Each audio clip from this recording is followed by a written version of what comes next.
Evening. We've been closely following this story for you since we first broke it on News 10 Night Watch. A body found in the Wabash River, officials deeming it a homicide. News 10's Patsy Kelly is live at the Wabash River. In tonight's top story, she takes us from beginning to end. Patsy?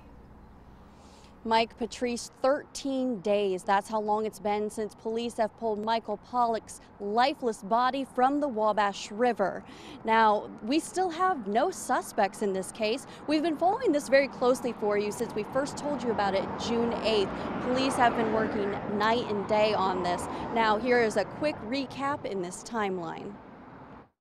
June 8th.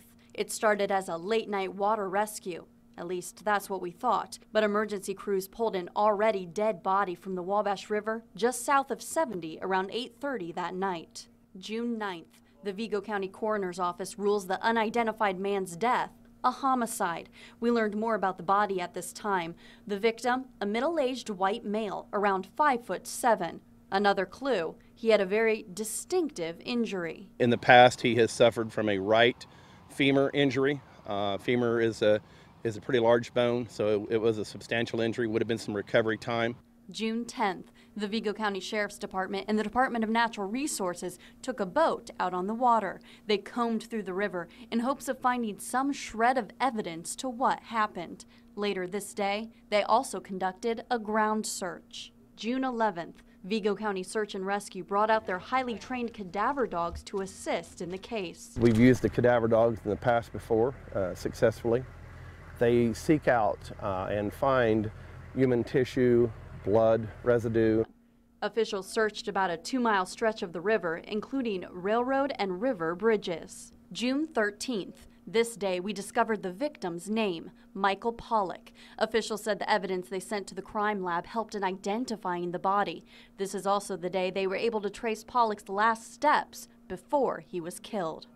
We have been working nonstop since the body was discovered, trying to retrace his footsteps, trying to find people that were in the company of him during the first week of June. June 18th. This time, a few days went by before we received more information. Divers took to the river to search an area of interest. The search proved difficult that day. Visibility is next to zero. It's all a search by feel.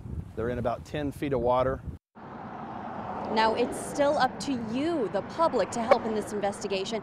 Police cannot solve this case with no information. That's where you come in. Officials want to know who Pollock may have been with that first week in June. Now, if you have any kind of information, you can contact the Vigo County Sheriff's Department, or you can always call Crime Stoppers, and that number will be on our website, WTHI-TV.com. And of course, we're closely following this for you, and we'll have more information as we receive it. Reporting live in Terre Haute, I'm Patsy Kelly. Back to you, Mike.